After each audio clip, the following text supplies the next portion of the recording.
Hello students, very good morning all of you.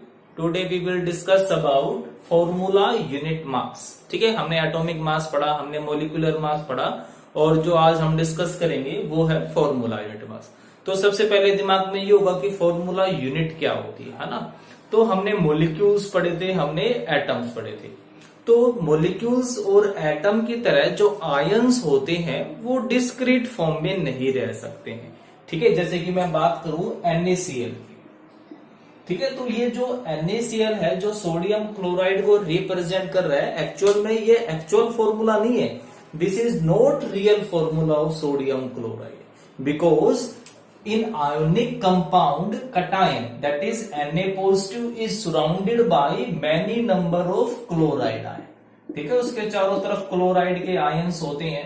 Similarly अनायन, ठीक है, like chloride ion is surrounded by A number of sodium ion. Chloride ion के चारों तरफ क्या होंगे, बहुत सारे सोडियम के आयंस होंगे. ठीक है, तो इस तरीके से ए नेटवर्क ऑफ आयंस होता है. तो हम किसी भी तरीके से इंडिविजुअल Na पॉजिटिव और Cl नेगेटिव को नहीं निकाल सकते हैं. ठीक है, भी जैसे मॉलिक्यूल्स में क्या था, जैसे मेरे पास फॉर्मूला है वाटर, तो वाटर किस फॉर्म में एग्जिस्ट करता है, H2O के अलग अलग मॉलिक्यूल्स होते हैं, डिस्क्रीट जिसको हम बोलते हैं. बट इन आयोनिक कंपाउंड में जो आयंस होते हैं, आयंस डिस्क्रीट फॉर्म में नहीं रह सकते हैं, वो एक नेटवर्क फॉर्म में रहेंगे. Na के चारों तरफ Cl होगा, Cl के चारों तरफ Na होगा. इसी तरीके से कोई भी आयन हो, ठीक है, कोई भी आयन हो, उस आयन में क्या होगा, जो पॉजिटिव आयन है उसके सराउंडिंग उसके चारों तरफ नेगेटिव आयंस होंगे, जो नेगेटिव आयन है उसके चारों तरफ पॉजिटिव आयंस होंगे. ठीक है, तो फिर ये जो NaCl है एक्चुअल में क्या होता है कि भाई जो NaCl है ये मॉलिक्यूल तो नहीं है, क्योंकि मॉलिक्यूल किस चीज को रिप्रेजेंट करता है, डिस्क्रीट फॉर्म को. तो हम इस NaCl को हम क्या बोलते हैं, this is called formula unit. और जो फॉर्मूला यूनिट होती है हम उसको कैसे डिफाइन कर सकते हैं, it may be defined as the simplest whole number ratio of simplest whole number ratio of opposite charged ions in compound. ठीक है, इन आयोनिक कंपाउंड के आयोनिक कंपाउंड में जो सबसे सिंपल रेशियो होगा कटायन और अनायन का, वो सिंपलेस्ट रेशियो क्या कहलाता है, उसको हम बोलेंगे फॉर्मूला यूनिट. ठीक है, तो ध्यान रखना कि जो फॉर्मूला यूनिट है एक सबसे सिंपलेस्ट रेशियो है और ये एक्चुअल फॉर्मूला भी नहीं होता. अभी एक्चुअल फॉर्मूला तो अगर मैं सोडियम क्लोराइड का एक्चुअल फॉर्मूला लिखूंगा तो एक्चुअल फॉर्मूला क्या होगा, NaCl या इसके सबस्क्रिप्ट में n, मतलब कि NaCl के n नंबर्स होंगे. भी n नंबर का मतलब कोई डिफाइन नहीं है, तो जब कोई डिफाइन ही नहीं है तो भी हम n की वैल्यू 1 कैसे ले सकते हैं. तो 1 लेने का मतलब क्या होगा, या फिर हमारे पास जो NaCl जो हम सिंपल लिखते हैं तो इसका मतलब क्या होगा कि भाई ये सिंपलेस्ट रेशियो हो गया कटायन और अनायन का. ठीक है, तो ये चीज आप जरूर ध्यान रखोगे कि फॉर्मूला यूनिट होते क्या. अब हम अपना नेक्स्ट एग्जाम्पल की बात करें तो जैसे हमारे पास है मैग्नीशियम क्लोराइड. ठीक है, तो जो मैग्नीशियम क्लोराइड है फिर से क्या हुआ, ये एक फॉर्मूला यूनिट हुई, ये मॉलिक्यूल नहीं है. ठीक है, ये मॉलिक्यूल इसे फिर से वही बात डिस्क्रीट को रिप्रेजेंट करता है. तो अब इस वन फॉर्मूला यूनिट का मतलब क्या हो गया कि इसमें एक मैग्नीशियम का आयन है और 2 क्लोराइड के आयन है. तो जो सिंपलेस्ट रेशियो है वो सिंपलेस्ट रेशियो कितना हुआ, वो सिंपलेस्ट रेशियो हुआ 1:2 का. तो जो सिंपलेस्ट रेशियो होता है आयंस का उसको हम बोलेंगे फॉर्मूला यूनिट. क्लियर है ना, तो आप इस चीज को बिल्कुल अपने दिमाग में रखना.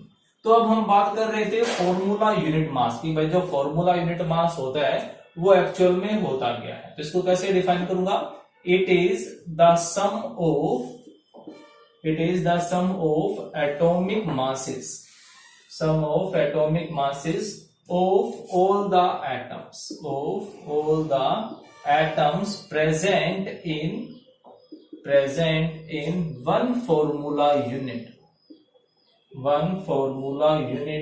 of compound.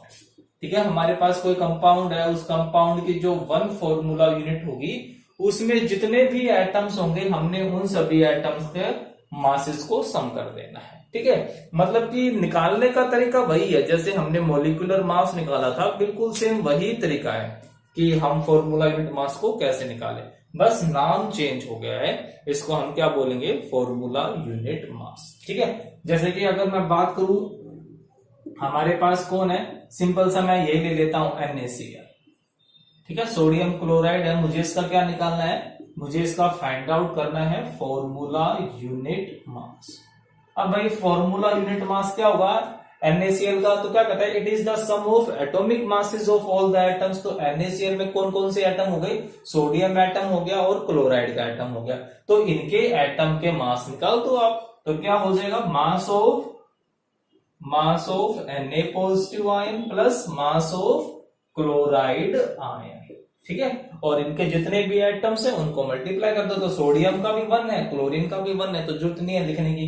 तो सोडियम के 1 एटम का मास कितना होता है 23, और क्लोरीन के 35.5, और यहां से क्या आ गया 58.5 AMU या फिर U लिखूंगा, है ना, बिल्कुल सिंपल सा।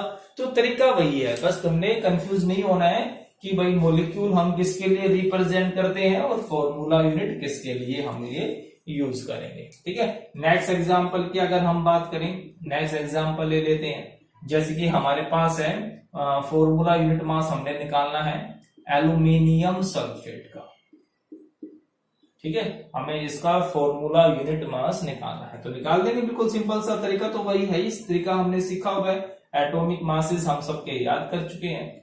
तो अब देखो इसमें एल्यूमिनियम कितने हो गए, 2 हो गए, तो क्या करूंगा 2 into mass of aluminium ion. ठीक है, एल्यूमिनियम के ऊपर कितना चार्ज होता है, 3 पॉजिटिव होता है।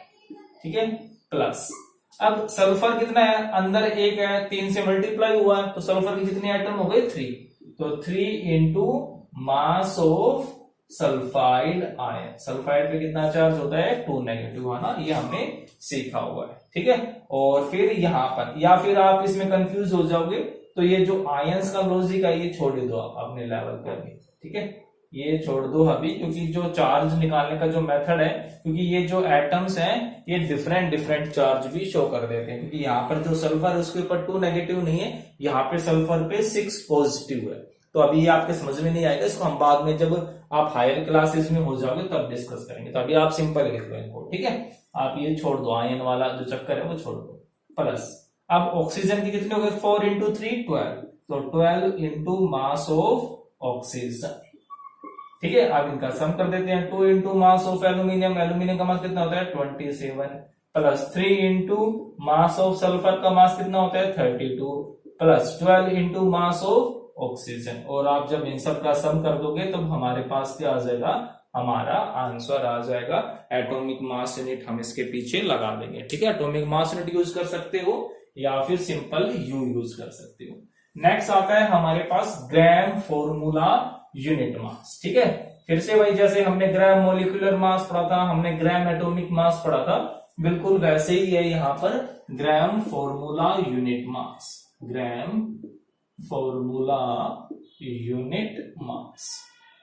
ठीक है, तो ग्राम फॉर्मूला यूनिट मास में कैसे कैलकुलेट कर सकता हूं, फिर से तो क्या लिखूंगा मैं इसको, formula, the formula unit mass expressed in gram, expressed in gram card, उसको हम क्या बोल देंगे, कार्ड ग्राम फॉर्मूला यूनिट मास, ग्राम फॉर्मूला यूनिट मास। ठीक है, हमारे पास जो फॉर्मूला यूनिट मास की यूनिट क्या होती है AMU, तो कहता है कि अगर हम उस AMU की जगह हम ग्राम यूज कर दे तो वो क्या बन जाएगा, gram formula unit mass. Clear है, for example gram formula unit mass of, gram formula unit mass. अब मुझे किसका निकालना है, एज्यूम करूं मुझे निकालना है कैल्शियम हाइड्रोक्साइड, तो निकालने का तरीका तो वैसे ही है, बस मैं पीछे क्या कर दूंगा, AMU की जगह ग्राम यूज कर दूंगा।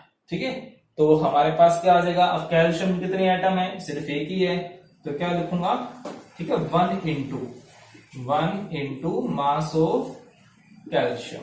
ठीक है, प्लस ऑक्सीजन के कितने हो गए 2 हो गए, है ना, ऑक्सीजन अंदर एक ही है, उसको 2 से मल्टीप्लाई कर दिया, तो 2 इंटू मास ऑफ ऑक्सीजन।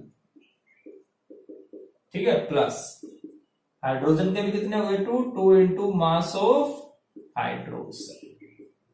ठीक है, तो अब यहां से कितना आ गया हमारे पास, कैल्शियम का मास कितना होता है 40, ठीक है, ऑक्सीजन का 16 और हाइड्रोजन का 1 होता है। तो जब इसको सम करूंगा मैं 40 प्लस 32 प्लस 2 और ये कितना आ जाएगा 74, बट पीछे में क्या यूज करूंगा, ग्राम यूज करूंगा। तो ये हमारे पास क्या कहलाएगा, ग्राम फॉर्मूला यूनिट मास। समझ में आया ना, तो बिल्कुल सिंपल सा तरीका था ना, कुछ भी अलग बात नहीं थी। बस तुमने जो बात सीखनी थी कि वो कि मॉलिक्यूल और फॉर्मूला यूनिट मास में क्या डिफरेंस है। तो मैं फिर से बता रहा हूं कि जो मॉलिक्यूल है वो किसको रिप्रेजेंट करता है, एक डिस्क्रीट फॉर्म को, भाई मतलब कि वो सबसे अलग है, वो अकेला रहता है। ठीक है, और जो हमारे पास जो फॉर्मूला यूनिट है वो किसको रिप्रेजेंट करता है कि जब कोई सब्सटेंस मॉलिक्यूल की फॉर्म में ना हो, जब उसका नेटवर्क बनता हो कि भाई बहुत सारे जुड़ ही रहे हैं, कहीं पर कोई डिस्क्रीट या छोटी चीज तो है ही नहीं। ठीक है, तो हम क्या करते हैं, उसका एक सिंपलेस्ट रेशियो ले लेते हैं और उसी सिंपलेस्ट रेशियो को हम क्या बोल देते हैं, फॉर्मूला यूनिट। ठीक है, तो फॉर्मूला यूनिट किसके लिए यूज करोगे आप, आयोनिक कंपाउंड्स के लिए, और मॉलिक्यूल हम किसके लिए यूज करेंगे, कोवेलेंट कंपाउंड्स के, जो कि डिस्क्रीट फॉर्म में रहते हैं, और फॉर्मूला यूनिट किसके लिए, जो डिस्क्रीट फॉर्म में नहीं रह सकते। ठीक है, तो आप इनको करोगे, इनके ऊपर जितने भी क्वेश्चंस है वो जरूर करके देखोगे। ठीक है, फिर भी कोई डाउट रहता है तो वो मुझसे पूछ सकते हैं। Okay, thank you.